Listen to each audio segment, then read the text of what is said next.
하나님의 말씀 마태복음 5장 17절 이하에 있는 말씀입니다.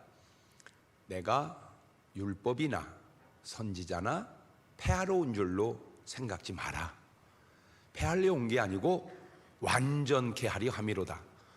진실로 너희에게 이르노니 천지가 없어지기 전에는 율법의 1.1위이라도 반드시 없어지지 아니하고 다 이루리라. 그러므로 누구든 이 계명 중에 지극히 작은 것 하나라도 버리고 또 그같이 사람을 가르치는 자는 천국에서 지극히 작다 일컬음을 받을 것이요, 누구든지 이를 행하며 가르치는 자는 천국에서 크다 일컬음을 받으리라.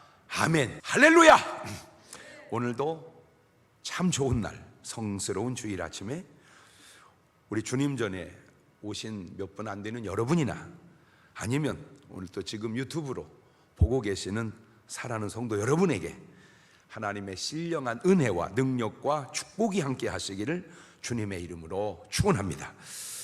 우리 하늘을 향해서, 주변을 향해서 인사하실 때 하나님 은혜 받게 되어 정말 감사합니다 하는 은혜를, 감사를 하늘에다 그냥 아무 데다나 어디 곳인가 그 인사 받을 분을 향해서 같이 인사하시도록 합니다.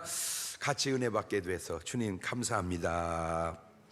우리 다 같이 두 손을 가슴에 얹고 이렇게 다짐합니다. 하나님께서 보실 때 나는 정말 두고 보기에도 아까운 사람이다. 시작. 하나님께서 보실 때 나는 정말 두고 보기에도 아까운 사람이다. 그렇습니다. 하나님께서 보실 때 나는 정말 두고 보기에도 아까운 사람입니다. 사람은 그 사람의 능력에 따라 사랑이 솔직히 바뀔 수가 있습니다. 능력이 있으면 아무래도 사랑하고 사랑받고, 능력이 없으면 확실히 아무리 그렇게 안 하려고 해도 또 무시하게 되고 또 소외감을 갖기도 합니다. 그러나 우리 하나님은 전혀 다르십니다. 그 증거의 말씀 하나 대드릴게요. 고린도전서 1장 27절 이하를 보면, 그러나 하나님께서 세상에 미련한 것들을 택하사 지혜 있는 자들을 부끄럽게 하려 하시고 세상에 약한 것들을 택하사 강한 것들을 부끄럽게 하려 하시며, 하나님께서 세상에 천한 것들과 멸시받는 것들과 없는 것들을 택하사 있는 것들을 폐하려 하시나니 이는 아무 육체라도 하나님 앞에서 자랑하지 못하게 하려 하심이니라. 솔직히 능력이 부족하고 없으니까 능력 있는 사람을 좋아하지, 능력이 많은 사람에게는 그게 무슨 의미가 있겠냐 그 말입니다. 능력이 없으니까 능력 있는 사람을 좋아하지, 능력 있는 사람은 있건 없건 그게 별로 중요한 게 아니라는 거예요. 사람은 잘생기면 좋아하고 못생기면 좀 싫어하지만 하나님은 전혀 다르십니다. 여러분, 잘생기고 못생긴 것이 하나님 앞에 무슨 의미가 있겠어요? 마태복음 9장 12절 이하입니다. 예수께 들으시기를 건강한 자에게 의원이 쓸데없고 병든 자에게 쓸데있느니라. 너희는 가서 내가 긍휼을 원하고 제사를 원치 아니하라는 뜻이 무엇인지 배우라. 내가 의인을 부르러 온 것이 아니고 죄인을 부르러 왔노라 하시니라. 하나님 앞에 잘생긴 것과 못생긴 것이, 날씬한 것과 뚱뚱한 것이, 크고 작은 것이 무슨 의미가 있겠냐 말이야. 하나님 앞에 사람은 관계가 있을지 모르지만, 사람은 잘해주면 좋아하고 못해주면 싫어하지만 하나님은 다르십니다. 하나님은 하나님 앞에 잘하냐 못하냐 보다 중요한 게 네가 옳으냐 그르냐 하는 게 더 중요하다는 거죠. 말라기 1장 8절 이하를 보면 만군의 여호와가 이르노라. 너희가 눈먼 희생으로 드리는 것이 어찌 악하지 아니하며 저는 것 병든 것 드리는 것이 어찌 악하지 아니하냐. 이제 그걸 너희 총독에게 드려봐라. 그가 너를 기뻐하겠냐? 너를 간합하겠느냐? 만군의 여호와가 이르노라. 너희는 나 하나님께 은혜를 구하기를 우리를 긍휼히 여기소서 하여 보아라. 너희가 이같이 행하였으니 내가 너희 중 하나인들 받겠느냐. 자, 이때 하나님께서 그 재물을 안 받으신 것은 재물의 문제보다 사람의 문제라는 거예요. 사람의 문제.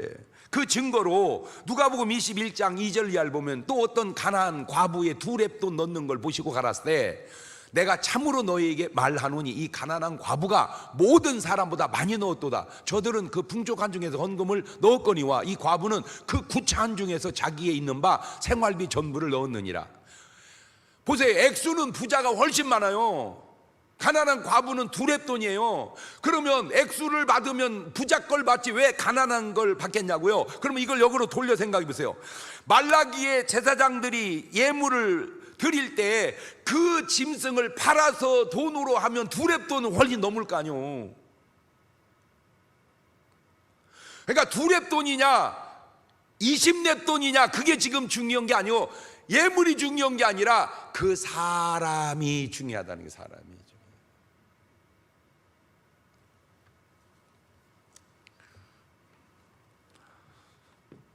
아무리 큰 돈이라도 받을 수 없는 게 있고 아무리 작은 돈이라도 주님을 감동시킬 수 있는 것이 있는 것은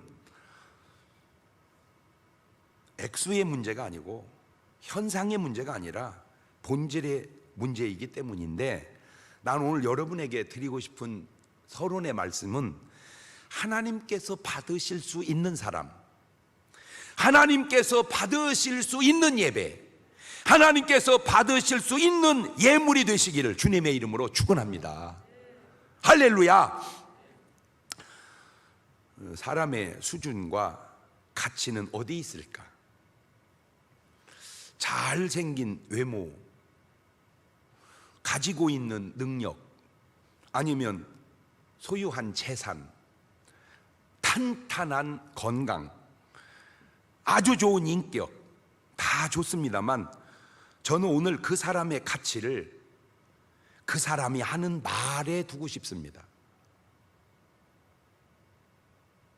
그 사람의 가치는 그 사람이 한 말에 있다. 시작. 수천 년 역사가 지나면서 남아있는 것들이 많은데 그 중 하나가 바로 말이더라고요. 호랑이는 죽으면 가죽을 남기고 사람은 죽으면 이름을 남긴다. 뭐 좋은 말입니다. 근데 그 이름이 무슨 의미가 있어요? 그 이름이 한 삶, 그 삶도 중요하지만 그 사람이 한 말도 못지않게 중요하더라고요. 오늘 말씀의 제목과 연관해서 그 얘기를 지금 제가 해보려고 그러는 거예요. 너 자신을 알라.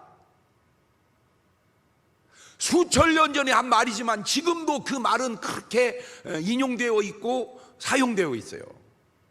너 자신을 알라. 이런 말을 이게 아무나 할 수 있는 말이 아니라는 거죠. 나는 생각한다. 고로 존재한다. 그 사람은 살고 역사 속에 사라졌지만 그 사람이 한 말은 지금도 계속 인용되어져 가고 있는 거예요. 내일 인류의 종말이 와도 나는 한 그루의 사과나무를 심으리라. 음식으로 고치지 못하는 병은 약으로도 못 고친다. 하참 좋은 말입니다. 음식으로 고치지 못하는 병은 약으로도 못 고친다. 참 좋은. 근데 제가 왜 이렇게 말을 하냐면 이게 별거 아닌 것 같지만 이런 말 아무나 못해요. 우리 흔히 비난을 때 아이고 말은 잘해. 그 비난하는데 다시 되돌리면 말 잘하기는 쉽냐? 말 잘하기가 쉽냐고. 너 말 잘해봐라. 비난하기 위해서 그렇게 말을 하지. 이게 또 교회에서 비난하는 말 있어요. 돈만 많이 내면 장로 주더라고. 굉장히 부정적이었어요. 나 그 말을 들을 때. 맞아, 그 돈 준다고 장로 시키면 안 된다. 그런데 가만히 되려보니까 또 반문을 해봤어요. 돈 내기는 쉽냐? 되돌아서 한번 다시 물어봐야 되겠더라고요. 말은 잘해. 말 잘하기가 쉽냐고. 너 자신을 알라. 너 그 말 해봐라. 그 말 하기 쉽지 않아요. 음식으로 고치지 못하는 병은 약으로도 못 고친다. 의사 선생님이 이 말 하기가 쉽지 않다니까. 그러면 그분이 틀린 얘기 했냐고. 아니에요. 그분은 역사 속에 사라졌지만 그 말은 지금도 계속해서 화제되고 있어요. 말 잘해야 된다.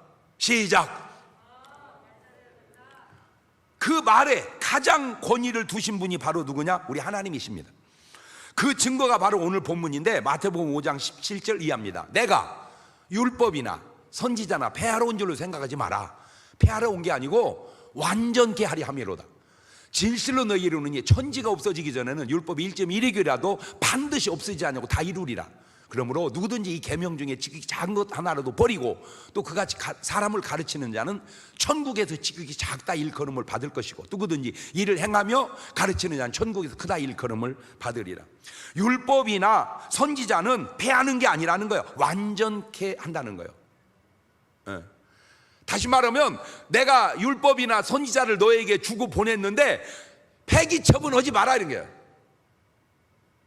폐기 처분하지 마라. 천지는 없어져도 율법의 1.1획이라도 없어지지 않냐고 다 이룬다. 말을 바꾸면 내가 향한 중요한 기준이 천지보다 율법이고 천지보다 선지자다 그 말이죠. 그러므로 가르칠 때 계명의 중요함을 알고 가르치라는 거예요. 자, 그러면 이 율법은 어떻게 우리에게 왔느냐? 요한복음 1장 17절로 율법은 모세로 말미암아 주신 것이고 은혜와 진리는 예수 그리스도로 말미암아 온 것이라. 율법은 모세를 통하여 우리에게 왔고 은혜와 진리는 예수 그리스도를 통하여 왔는데, 자, 한번 시대를 이렇게 구분하면 첫째가 율법이든 은혜법이든 아무것도 없던 시대가 있었습니다. 뭐 율법이고 은혜고 아무것도 없던 시대. 에덴 동산에 무슨 율법이 있었습니까? 에덴 동산에 무슨 헌법이 있었냐고? 없었어요. 노아 시대에, 아브라함 시대에 무슨 율법이 있었습니까? 없었습니다. 그러나 아무 법도 없는 시대에도 잘못은 잘못입니다. 법이 없어도 잘못은 잘못이다. 시작. 말을 바꾸면 살인하지 말라는 법이 없어도 가인이 아벨을 죽인 것은 잘못된 살인입니다. 그러니까 법이 없을 때 법으로 처벌을 못한다 할지라도 잘못한 건 잘못한 거라는 거죠. 간음하지 말라는 율법이 없어도 노아 시대나 소돔 고모라 시대에는 간음을 범했습니다. 아하, 법이 없어도 죄는 죄구나. 시작. 로마서 2장 12절에 보면 무릇 율법 없이 범죄한 자는 또한 율법 없이 망하고 율법이 있고 범죄한 자는 율법으로 말미암아 심판을 받으리라. 다시 말하면 율법이 없다고 막 죄를 지면 율법적으로는 죄가 아니지만 그러나 그것도 율법 없는 법으로 망하게 된다 그 얘기죠. 자, 그러면 율법이 없을 때는 무엇이 판단했을까? 로마서 2장 15절입니다. 이런 이들은 그 양심이 증거가 돼요. 그 생각들이 서로 혹은 송사하며 혹은 변명하며 그 마음에 새긴 율법의 행위를 나타내느니라. 아하, 그러니까 율법은 없어도 뭐는 있구나? 양심은 있구나. 율법은 없어도 양심은 있구나. 그런데 이런 말씀도 있어요. 사도행전 17장 30절에 알지 못하던 시대에는 하나님이 허물지 아니하셨거니와 이제는 어든지 사람을 다 명하사 회개하라 하셨다. 로마서 5장 13절에도 죄가 율법 있기 전에도 세상에 있었으나 율법이 없을 때는 죄를 죄로 여기지 아니했느니라. 율법이 없다고 죄가 없는가? 율법에 죄는 없는데 양심의 죄가 있다는 거죠. 그래서 율법이 모세를 통해서 나오게 된 겁니다. 두 번째, 무율법 시대에서 두 번째 율법 시대가 된 거죠. 그런데 이 율법에도 약점의 한계가 있어요. 이 율법의 한계, 그게 뭐냐? 법은 알려주었는데, 법은 있는데 범하면 해결할, 빠져나올 길이 없다는 거죠. 또 다른 약점이 있는데 율법을 다 지켰다고 해서 우리가 의로워지는 것은 아니라는 겁니다. 법대로 살면 법대로 사는 거지 그렇다고 의로운 것은 아니다. 옳지, 시작. 그렇지, 내가 법을 다 지켰어, 그건 법을 다 지킨 것이지 그렇다고 의로운 건 아니라는 거요. 이해가 됐죠? 자, 법은 다 지켰습니다. 그렇다고 내가 법을 지킨 것이지 의로운 게 아니다. 로마서 3장 20절을 보면 그러므로 율법의 행위로 그의 앞에 의롭다 하심을 얻을 육체가 없다는 거죠. 율법으로는 죄를 깨닫기만 하는 거예요. 근데 우리는 법을 다 지키면 뭐라고 생각해? 의롭다가 아니야. 법을 다 지키면 법을 다 지킨 것이지 의로운 건 아니네. 법을 다 지키면 법을 다 지킨 거지 의로운 건 아니야. 그러니까 기준 설정이 참 다르구나. 이 기준 설정이 참 다르구나. 우리의 기준 설정과 하나님의 기준 설정이 누가 맞겠어요? 하나님 맞겠죠. 예를 들어 보세요. 도적질 안 했다고 도적질 안 한 것이지 의로운 건 아니라는 거요. 간음을 안 했다고 간음을 안 한 것이지 의로운 것은 아니라는 거예요. 그래서 세 번째로 예수 그리스도를 통한 은혜의 법이 나오게 된 겁니다. 보완하려고. 이 은혜의 법이 모세 율법을 완전케 해주는 건데, 그게 뭐냐면 바로 용서입니다. 용서. 그리고 칭의입니다. 의로움입니다. 로마서 3장 27절 이하를 보면 그런즉 자랑할 데가 어디 있느냐? 있을 수 없느니라. 무슨 법으로 행위로냐? 아니라 오직 믿음의 법으로니라. 그러므로 사람이 의롭다 하심을 얻는 것은 율법을 다 지켜서 행위에 있지 않고 믿음으로 되는 줄 우리가 인정하노라. 그러니까 우리가 의로워지는 건 법을 다 지켜서 의로워지는 게 아니라 믿음으로 의로워진다는 거예요. 믿음으로. 이게 깨달아지면 구원 받은 것이고, 이게 뭔 말인지 모르면 죄송한데 아직 구원을 점검해 봐야 돼요. 우리가 자체적으로 의로워질 수 없어요. 주님이 우리를 의롭다 해주심으로 의로워지는 거지. 그러면 주님도 우리를 그냥 의롭다 해주는 게 아니고 우리 죄값을 다 지불해 주시고 의롭다 하는 거예요. 제가 우리 이제 한국을 살잖아. 나 한국 사람이니까. 미국을 제가 자주 가잖아요. 1년에 2번은 꼭 가는데, 미국을 이렇게 가서 보고 한참 있으면 우리나라가 다 미국 따라가더라고. 근데 그걸 많이 느껴요. 여러 가지로, 여러 분야에서. 그 중에 하나가 뭐냐면은 미국을 제가 가서 보니까요, 이건 슈퍼가 장난 아니요. 이거 슈퍼가 아니요. 시민을 다 먹여 살리겠더라고. 그 슈퍼 하나면은 어마어마해. 조금 과장을 하면 그 안에서도 차 타고 다녀야 되고서 어떻게 큰지. 근데 우리나라도 점점 그렇게 커져가고 있어요. 가지고 그 한 방에 가면 거기서 막 다 살 수 있도록, 그래가지고 막 카트를 조금 더 과장하면 트럭이요. 보통 우리가 가게 가면 뭐 주세요, 얼마예요, 그리고 왔잖아. 이거는 막 서로 담듯이. 그러니까 가게를 필요한 것만 사러 간 게 아니라 잔뜩 사다 놓고 일주일 먹고 어떤 분은 한 달 먹고 이제 그렇게 하는데, 우리가 미국을 이렇게 점점 따라간다 하는 걸 이제 제가 많이 이렇게 느끼는데, 하셔야 될 게 뭐냐면은, 내가 그 이제 물건을 잔뜩 샀어요. 욕심이 나서. 그런데 나가려고 계산해 보니까 돈이 없는 거야. 돈이 너무 많이 사서 그 못 나가고 이제 계속 있는데, 누가 와서 그 돈을 내준 거야. 그러면 내가 나가도 되죠. 내가 빚을 갚은 건 아니지만 갚아줘서 갚은 거 있죠. 이게 돈은 가능한데 죄는 가능하지 않아.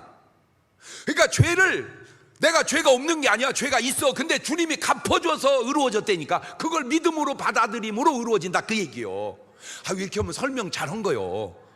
이게 설명 잘한 거라고. 그러니까 안 믿는 사람들은 예수 믿는 것도 더 나쁘다고 그러는데, 솔직히 예수 믿는 것이 더 나쁘지는 않아요. 느끼고 그렇게 말을 해서 그러지. 나는요, 제가 이렇게 막 어제도 이렇게 막 제가 굳은 일 뭐 다 합니다. 왜? 제일 어려운 일 중에 하나가 내가 보니까 농약 치는 것 같아. 농약. 뭐 청소도 좋고 뭐 이동하는 거 좋은데 농약. 왜냐면 농약은 그 해롭잖아. 그래서 이거를, 그래, 차라리 내가 해로운 게 낫지 누구를 해롭게 하겠냐. 그래가지고 제가 그 농약을 해서 막 저걸 다 이렇게 뿌렸어. 그랬더니 우리 노한섭 집사가, 목사님 너무 고마워요, 죄송해요, 이거 제가 해야 되는데 목사님이 괜찮아, 자네가 하는 것보다 내가 하는 게 낫지. 이렇게 싹 이것들 막 싹 죽이느라고 막. 왜냐하면 이게 막 이게 벌레가 막 많아. 거미도 많고. 근데 별로 그게 좋은 게 아니에요. 이게 보니까 막 거미줄 치면 또 거기 더러워지고. 그래서 막 농약을 막 싹 쳐가면서 막 굳은 일, 낮은 일 이렇게 하는 게, 그게 좋은 일은 아니지만 그래도 누군가는 해야 할 일이고, 그 누군가는 해야 할 일이 아무래도 그걸 제일 낮은 일을 한 게 누군가 봤더니 예수님이시더만. 왜냐면 나는 사찰이 해야 할 벌레 죽인 것까지밖에 못 내려갔는데, 예수님은 내 죄를 해결하는 일까지 내려갔다니까.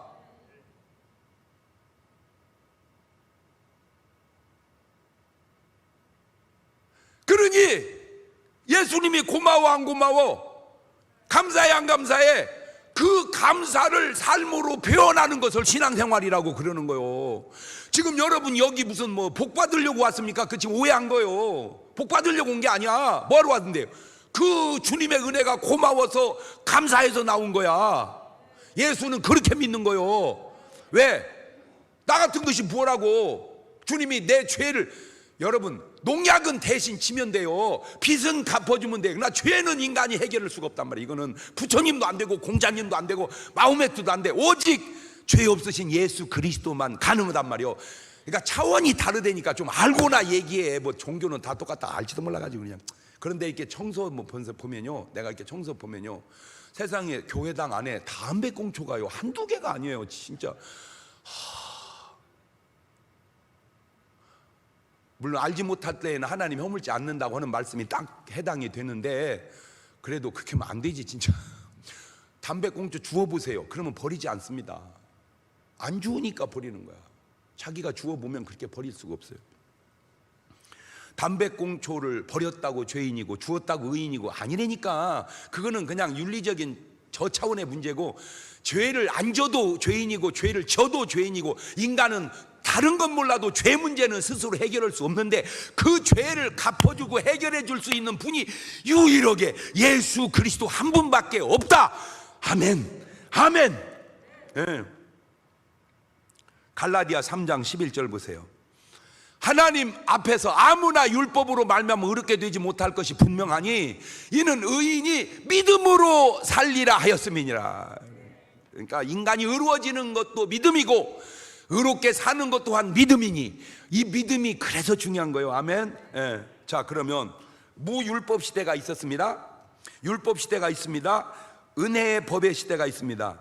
이 시대 속에서 사람의 삶을 네 박자로 또 들여다 보니까 법이 없을 때도 법을 지키고 산 사람이 있어요. 1등입니다. 법이 없으니 법이 있으니 법을 지키고 사는 사람 2등입니다. 법이 없어서 법을 어기고 사는 사람 3등입니다. 법이 있는데도 법을 어기고 사는 사람 4등입니다. 어떻게 좀 정리가 됐습니까? 네, 한번 해볼까요? 네 박자로. 1등은 내가 해줄게. 법이 없을 때도 법을 지키고 산 사람. 1등부터 시작.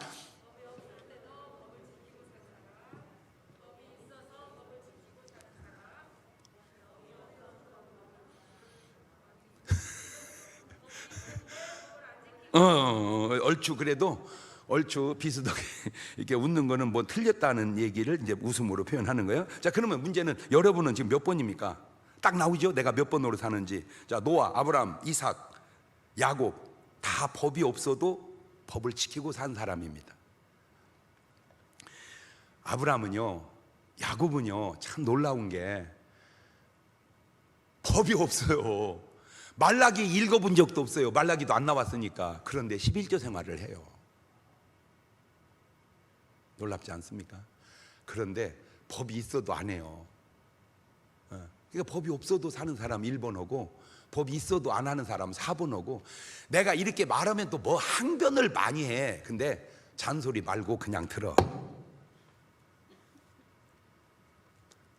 잔소리 말고 그냥 들으라고. 지금 얘기했잖아. 하나님이 내 말을 티 잡으려고 하지 마라. 흠 잡으려고 하지 마라. 1.16도. 여호수아, 엘리야, 엘리사 다 이런 그 사람 2번이죠. 법이 있을 때 법대로 사는 사람. 가인, 소돔, 고모라 사람, 노아 홍수 때 죽은 사람 다 3번입니다. 법이 없어서 법을 어긴 사람. 자, 지금 우리는 잘해봐야 2번이고 아니면 4번으로 사는 거예요. 그런데 법이 있건 없건 알건 모르건 하나님의 심판은 인간에게 임했다고 하는 사실입니다. 창세기 6장 5절 보면 여호와께서 사람의 죄악이 세상에 관영함과 그 마음의 생각의 모든 계획이 항상 악할 뿐임을 보시고, 아니 법이 없어도 죄는 죄고 악은 악이니 하나님의 심판은 하시더라, 그 말이죠. 창세기 19장 13절 이하를 보면 그들에 대하여 부르짖음이 여호와 앞에 크므로 여호와께서 우리로 이곳을 멸하러 보내셨나니 우리가 멸하리라. 롯이 나가서 그 딸들과 정혼한 사위들이 구하여 이르되 여호와께서 이 성을 멸하실 터이니 너희는 일어나 이곳에서 떠나라 하되 그 사위들이 농담으로 여겼더라. 하나님의 말씀을 농담으로 여기면 안 되듯 저가 온전하진 않고 부족하지만 제가 전하는 하나님 말씀 농담으로 여기지 마시고 그냥 받아들여 보시기를 바라요. 요지는 율법이 완전하지 못하나 버릴 것은 1.1이규례도 없다는 겁니다. 율법이 완전하지는 못하지만 버릴 것은 1.1익도 없다. 하나님의 말씀에 문제가 있는 것은 말씀, 율법의 문제가 아니라 그것은 시대의 문제, 시대 차이라는 거예요. 자, 신명기 18장 9절 이하를 보면 내 하나님 여호와께서 내게 주시는 땅에 들어가거든 너는 그 민족들의 가증한 행위를 본받지 말 것이니 그 아들이나 딸을 불 가운데로 지나게 하는 자나 복술자나 기흉을 말하는 자나 요술을 하는 자나 무당이나 진원자나 신접자나 박수나 초혼자를 너희 중에서 용납하지 마라. 무릇 이런 일을 행하는 자는 여호와께서 가증하 여기시나니 이런 가증한 일로 인하여 네 하나님 여호와 그들을 네 앞에서 쫓아내시느니라. 너는 네 하나님 여호와 앞에 완전하거라. 너 가나안에 가면은 거기 살고 있던 이방인들의 삶이 있을 거다. 너는 그대로 살지 마라 그 말입니다. 그들은 그렇게 살을지라도 너는 그렇게 살지 마라. 자, 이 말은 이스라엘 백성에게 하신 말씀입니다.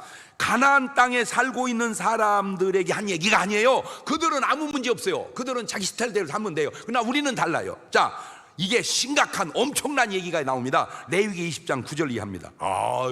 무릇 그 아비나 어미를 저주하는 자는 반드시 죽일지니. 부모 저주하지 마 임마, 너 죽어. 그가 그 아비나 어미를 저주하였으니 그 피가 자기로 돌아가리라. 누구든지 남의 아내와 간음하는 자, 곧 그 이웃의 아내와 간음하는 자는 그 간부와 음부를 반드시 죽일지니라. 누구든지 그 계모와 동침하는 자는 그 아비의 하체를 범하였으니 둘 다 반드시 죽일지니 그 피가 자기에게로 돌아가리라. 누구든지 그 자부 며느리와 동침하거든 둘 다 반드시 죽일지니 그들이 가증한 일을 행하였습니다. 그 피가 자기에게로 돌아가리라. 누구든지 여인과 교합하듯 남자와 교합하면 둘 다 가증한 일을 행함인즉 반드시 죽일지니 그 피가 자기에게로 돌아가리라. 누구든지 아내와 그 장모를 아울러 취하면 악행인즉 그와 그들을 함께 불사를 지니는 너희 중에 악행이 없게 하려 함이니라. 남자가 짐승과 교합하면 반드시 죽이고 너희는 그 짐승도 죽일 것이며 여자가 짐승에 가까이하여 교합하거든 너는 여자와 짐승을 죽이되 이들을 반드시 죽일지니 그 피가 자기에게로 돌아가리라. 아이고, 해당이 없으니까 그냥 앉아있네. 끔찍스러운 말씀이죠. 자, 레위기 20장 27절입니다. 남자나 여자나 신접하거나 박수가 되거든 반드시 죽일지니 곧 돌로 그를 치라. 그 피가 자기에게로 돌아가리라. 자, 이런 말씀을 지금도 그대로 적용하면 될까요? 안 될까요? 안 되죠. 그러나 그 당시에는 이스라엘 백성에게는 적합한 말씀이었다 그 말이요. 그 말이 틀린 게 아니라 그 말이 그때는 옳았는데 시대가 바뀌니까 이 말씀을 적용하기에 곤란함이 생긴 것이지 말씀이 틀린 것은 아니라는 거죠.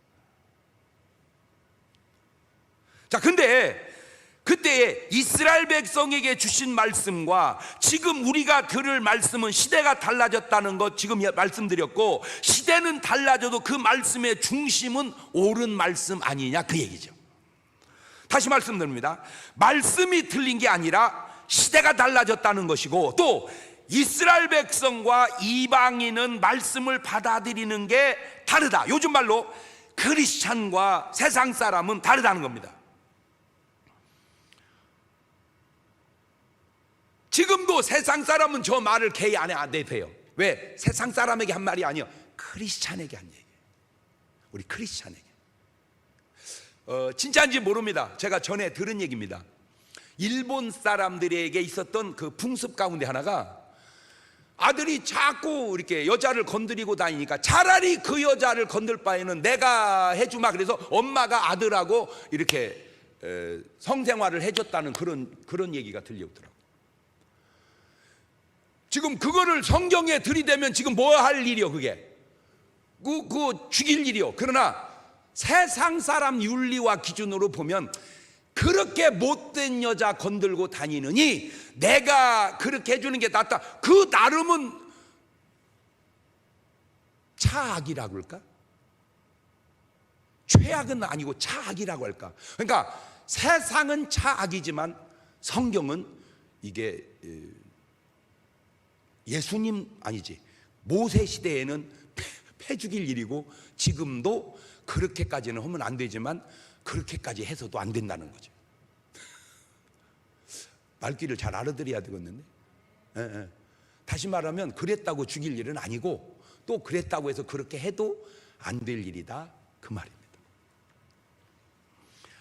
자, 말씀이 시대에 따라서 달라집니다. 그 달라지는 과정을 또 하나 보여줄게요. 마태복음 5장 21절. 자, 예수님이 이제 은혜법을 우리에게 주면서 달라집니다. 옛사람에게 말한 바, 이제 옛사람은 모세의 율법입니다. 살인치 말라, 그렇죠. 십계명에 살인치 말라, 누구든지 살인하면 심판을 받게 되리라 하였다는 걸 너희가 들었으나, 율법입니다. 나는 너희에게 이르노니, 은혜법입니다. 형제를 노하는 자마다 심판을 받게 되고 형제를 대하여 나가라는 자마다 공에 잡히게 되고 미련한 놈이라는 지옥불에 들어가게 되리라. 자, 그래서 율법은 살인하지 마라. 그런데 나는 너에게 말한다. 요한일서 3장 15절입니다. 그 형제를 미워하는 자마다 살인하는 자니 살인하는 자마다 영생이 그 속에 거하지 걸 너희가 아는 바라. 자, 율법은 말합니다. 살인하지 마라. 은혜법은 말합니다. 미워하지 말거라. 그러니까 살인하지 말라는 말에서 미워하지 말라는 말로 한 단계 주님이 높여놓은 거예요. 자, 이게 뭘 의미합니까? 율법은 행동을 터치하고 은혜법은 마음을 터치하는 거예요. 율법은 현상을 터치하고 은혜법은 본질을 터치하는 거예요. 그러니까 살인을 하지 말라 그 말이 아니고 미워하지 마. 안 미워하면 안 죽일 거 아니에요. 이게 업그레이드예요. 율법에서 은혜법이 업그레이드 되는 거예요. 업그레이드. 자, 마태복음 5장 27절 이하를 보면 또 간음치 말라 하였다는 걸 너희가 들었으나 나는 너희는 여자를 보고 음욕을 품는 자마다 마음에 이미 간음하였느니라. 율법은 간음하지 마라, 현상, 행동을 터치하는데 은혜법은 음욕을 품지 마라, 본질을, 마음을 터치하는 거예요. 마태복음 5장 43절 이하를 보면 또 내 이웃을 사랑하고 내 원수를 미워하라 했다는 걸 너희가 들었으나, 율법입니다. 눈은 눈으로, 이는 이로, 그거죠. 나는 너희 이르노니 너희 원수를 사랑하며 너희를 핍박하는 자를 위하여 기도하거라. 지금 뭘 깨닫습니까? 율법은 현상의 법이라면 은혜법은 본질의 법이라는 말입니다. 율법은 행동을 터치했다면 은혜법은 마음을 터치한다는 말입니다. 시대가 바뀌어 율법으로 다 살지 못하고 살 수도 없지만 그 정신만큼은 버리지 마라, 그 얘기입니다. 지금 너희가 시대가 바뀌어 율법대로 다 지켜 살 수는 없다. 그렇다고 해서 율법을 폐기하지 말고 그 정신만큼은 감안하고 살아라. 지금 요지가. 음식도 그렇습니다. 율법에는 음식도 있습니다. 창세기 1장 26절입니다. 하나님이 가라사대 우리의 형상을 따라 우리의 모양대로 우리가 사람을 만들고 그로 바다의 고기와 공중의 소와 육축과 온 땅과 땅에 기는 모든 것을 다스리게 하자. 제가 누누이 하는 말입니다. 모든 동물은, 짐승은 다스리는 존재였구나. 다스려야 됩니다.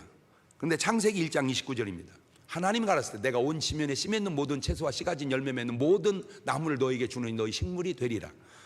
저게 먹어야 할 식물입니다. 저게 율법입니다. 창세기 9장 3절입니다. 무릇 산동물은 너희의 식물이 될지라 채소같이 내가 이것을 다 너희에게 주노라. 저 율법이 바뀌었습니다. 이제는 고기도 먹으라고 허락해 주셨습니다. 그래 먹는 거예요. 근데 차이가 있습니다. 아까 먹지 말라고 한 것과 이번에 먹으라고 한 건 인간의 수명이 달라졌다는 거예요. 900살, 1000살 살 때는 먹지 마라. 120살 할 때는 이제는 먹어라.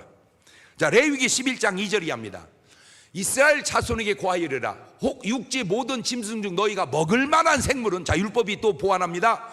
짐승 중 무릇 굽이 갈라져 쪽발이 되고 새김질 하는 것은 너희가 먹되. 그렇죠. 그러니까 육축을 먹되 굽이 갈라지고 되새김하는 것은 먹어라. 그러니까 율법이 조금씩 달라지게끔 보완을 해주고 이렇게 해주고 있어요. 자, 레위기 11장 9절입니다. 물에 있는 모든 것 중 너희가 먹을 만한 것 이것이니 물고기입니다. 무릇 강과 바다와 다른 물에 있는 것 중에 지느러미와 비늘이 있는 것은 너희가 먹되 무릇 물에서 동하는 것과 무릇 물에서 사는 것 곧 무릇 강과 바다에 있는 것으로 지느러미와 비늘이 없는 것은 너희에게 가증하니라. 그러니까 물고기는 먹어라. 먹는데 비늘이 있고 지느러미가 있는 것은 먹어라. 자, 레위기 11장 20절입니다. 날개가 있고 네 발로 기어다니는 곤충은 너에게 가증하되 오직 날개가 있고 네 발로 기어다니는 모든 곤충 중에 그 발에 뛰는 다리가 있어서 땅에서 뛰는 건 너희가 먹어라. 곧 그 중에 메뚜기 종류와 배짱이 종류와 귀뚜라미 종류와 팥종이 종류는 너희가 먹으려니와 오직 날개가 있고 기어다니는 곤충은 다 너에게 가증하니라. 자, 수준에 맞춰서 살면 되는데 현실에 삶에 증명된 것들이 얼마나 많은가.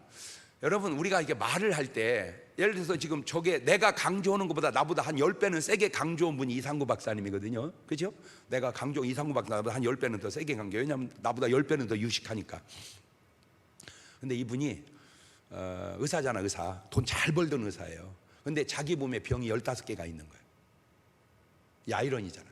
자기는 환자를 고치는데 자기는 병 15개가 낫지를 않는 거야. 그러다가 음식을 바꾸고 나서서 충격받고 그 돈 벌던 걸 포기하고 지금 건강의사가 된 거예요.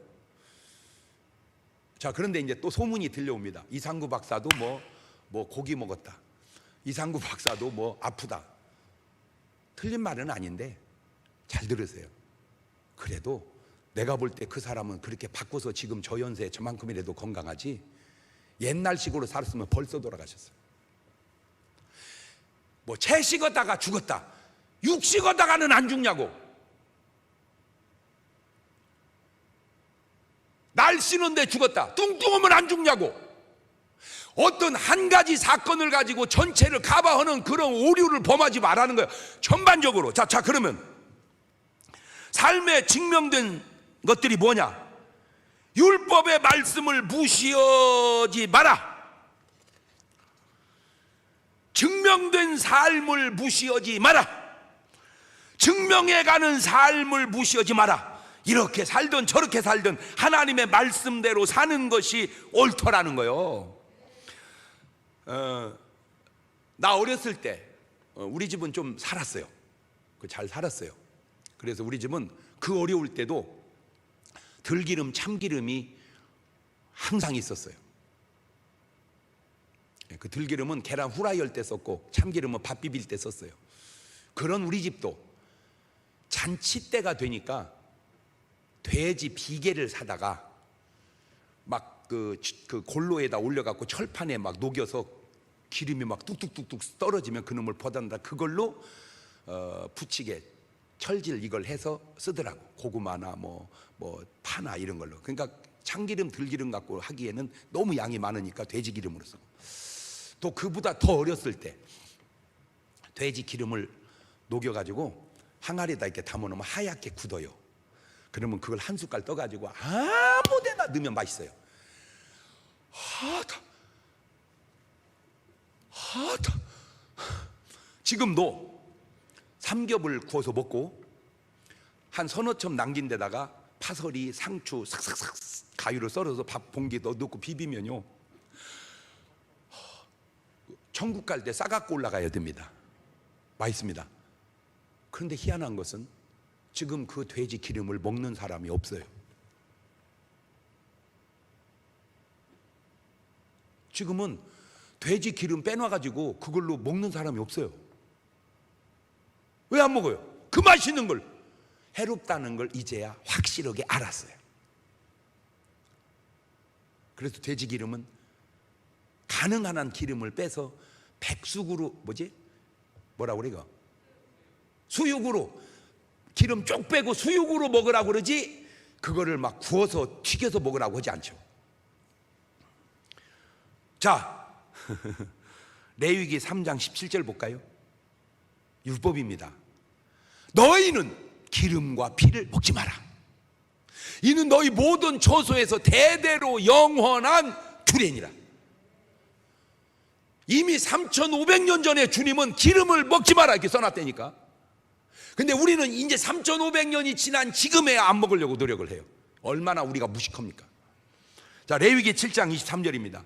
이스라엘 자손에게 고하여 이르라. 너희는 소나 양이나 염소의 기름을 먹지 말 것이요, 스스로 죽은 것의 기름이나 짐승에게 찢긴 것의 기름은 달리는 쓰려니와 결단코 먹지를 말지니라. 3,500년 전에 한 얘기.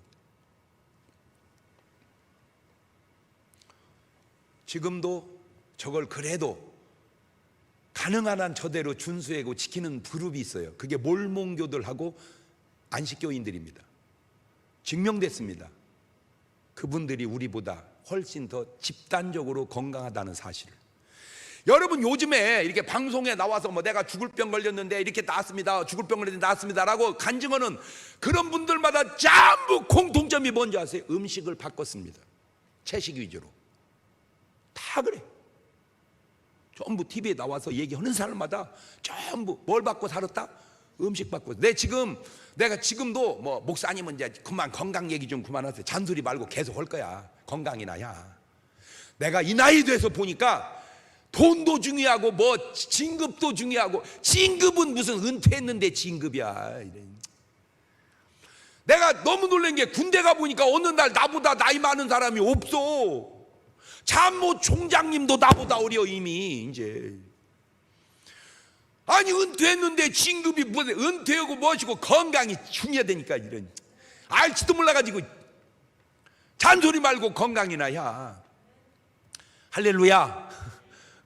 진급을 뭐 하지 말라는, 돈을 벌지 말라는 아니요. 돈 벌어놓고 죽으면 뭔 소용이 있어요. 건강이 중요하지. 그러니까 건강하고 진급하고 건강하고 돈 벌고 건강하고 뭘 봉사하고 하여튼 기본으로 깔고 가는 게 뭐요? 건강이요. 그러면 뭐 먹지 마라? 기름 먹지 말란 말이에요. 기름. 율법을 무시하지 마라. 자, 또 하나 있어요. 또 하나. 뭐냐? 할례 율법입니다. 창세기 17장 10절입니다. 너희 중 남자는 다 할례를 받으라. 이것이 나와 너희와 너희 후손 사이에 지킬 내 언약이니라. 너희는 양피를 베어라. 이것이 나와 너희 사이의 언약의 표징이니라. 할례가 무슨 상관이 있습니까? 더군다나 뭐 아브라함 때는 율법도 아니고 사실은 나중에 이제 또 나왔지만, 그런데 우리는 할례라고는 말을 안 쓰고 뭐라고 쓰냐? 포경수술이라고 그래. 성경은 할례라고 그러고 우리는 포경수술. 수천 년 지나고 보니까 이 포경수술이 유익한 거예요. 그래서 다 하고 있잖아요. 저는 군대 가서 했어요. 군의관한테 못하고 군종사병한테, 아니지 의병한테 야매로 밤에 했어요. 그런데 그거는 정식보다 야매로 하는 게 낫대요. 왜냐하면 기술이 없는 사람이 해놓는 게 더 낫다고 또 지들이 그러더라고요.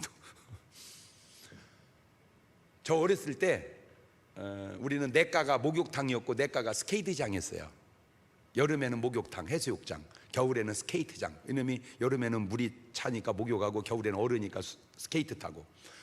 5, 6, 7살 되면은 저 애들이 팬티 입고 목욕하는 애가 없었어요. 거의 100% 다 빨가벗고 목욕을 했어요. 그러니까 다 봤지. 6살짜리 고추를 100% 덮였었어요. 근데 지금 목욕탕 가서 보세요. 난 여탕은 안 가봐서 모르고 여탕 가볼 일도 없고 거의 99% 다 할례했어요. 뭘 의미합니까? 이게 역사가 수천 년이 지나고 보니까 전 지구상에 있는 여자들 자궁이 그래도 가장 깨끗한 게 이스라엘 여자래요. 왜? 8일 만에 할례를 다 행하는 이 율법이 아무 필요 없는 줄 알았는데, 이것이 수천 년을 지나고 보니까 이게 유익하다는 게 이제 과학과 의학이 증명을 해서, 그러니까 지금은 보통 내가 알기로 초등학교 때나 이제 남자들 전부 어렸을 때 보내서 수술을 하게 되죠. 우리는 할례라고는 안 해요. 포경수술이라고 그러죠. 그게 성경은 할례예요. 자, 정리가 됐습니까? 그것이 율법이건 은혜의 법이건 하나님의 입으로 나온 말씀은 무시하지 마라. 시대에 따라 해석의 차이는 있을지언정 그 정신만큼은 무시하지 마라. 그리고 그렇게 가르치지 마라. 말씀은 중요하다. 말씀대로 보고 있고 사시는 여러분 되시기를 주의 이름으로 축원합니다. 힘들 때니까 제가 힘내라고 딱 이 시대에 맞는 복음성가 한번 부르겠습니다. 따라 부르시고 유튜브로 보시는 분들도 따라서 부르십시오. 아마 눈물이 날 겁니다. 그 눈물이 여러분에게 치유가 되고 위로가 되고 회복이 될 수 있기를 바라요.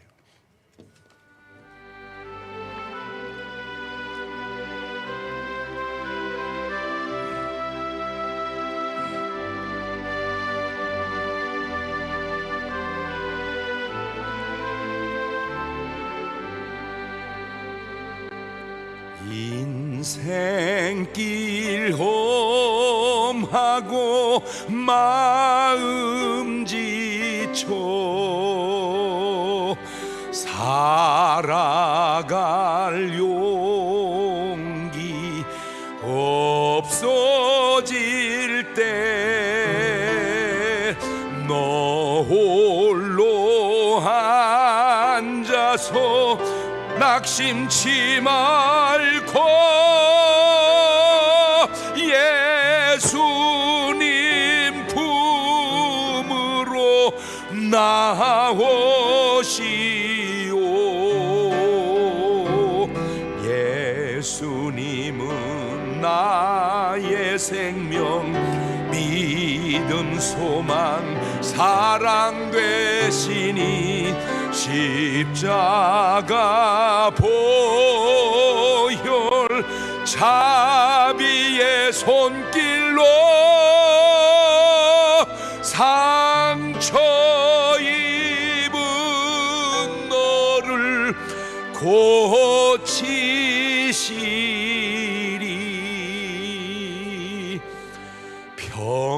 평생의 모든 꿈 허물어줘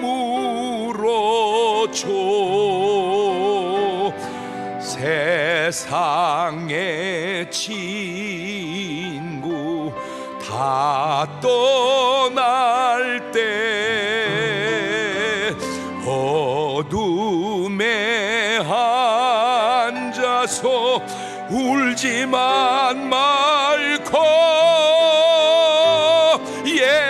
예수님 품으로 나오시오.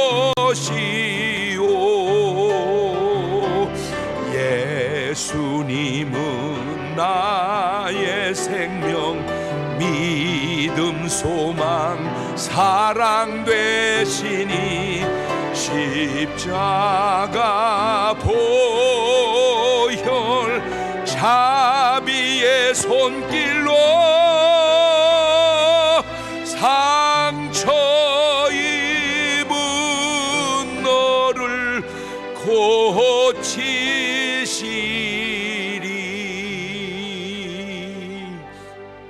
조용히 들으세요.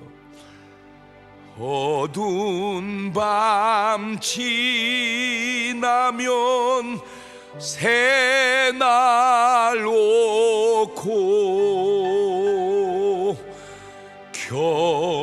겨울이 가면 봄이 오듯 코로나 고통이 지나고 나면 축복된 새날이 다가오네.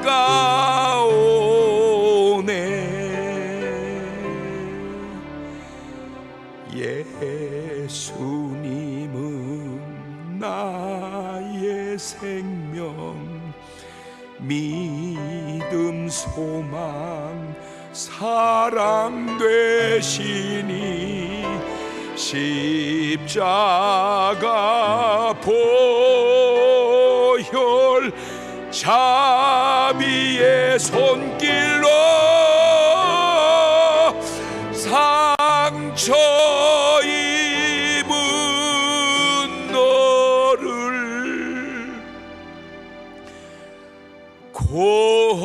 고치시리.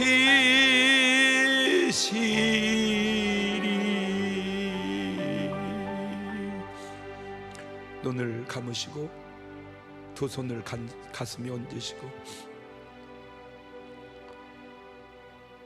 인류의 역사가 수천 년 동안 지내오면서 우리는 과거 역사는 역사 속에 알 뿐이지 경험하지 못했고, 오늘 우리의 삶을 경험하고 살아가는데 참 특이한 경험을 우리가 겪고 있습니다.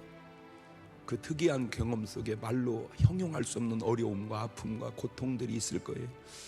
지난 주간에도 자매가 사업을 하는데 너무 힘들고 견디기 어려워서 또 자살했다고 하는 그런 얘기를 들었습니다.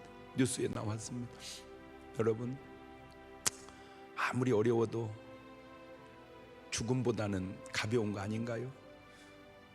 힘들면 주님 앞에 한번 나가보세요. 똑같이 힘들어도요, 신기한 게 있습니다. 그렇게 힘들게 느껴지지 않는다는 거예요. 똑같이 어려워도요, 신기한 게 있습니다. 그렇게 어렵게 느껴지지 않는다는 거예요. 근데 아무리 여름이 긴 것 같아도 또 가을이 오지요. 아무리 겨울이 긴 것 같아도 또 봄이 오지요. 아무리 코로나가 긴 것 같아도 또 새로운 날이 오니 소망으로 오늘의 고통을 이기는 여러분 되시기를 바라요. 이 아픔과 고통이 은혜 받는 계기, 구원받는 계기가 된다면 전화위복이요, 합력하여 선을 이룸이 아닐까요? 지금은 우리 주 예수 그리스도의 은혜와 아버지 하나님 무한하신 사랑과 성령님 교통하심이 사랑하는 성도들 머리 위에 이제부터 영원토록 함께 하시기를 간절히 축원하옵나이다. 아멘.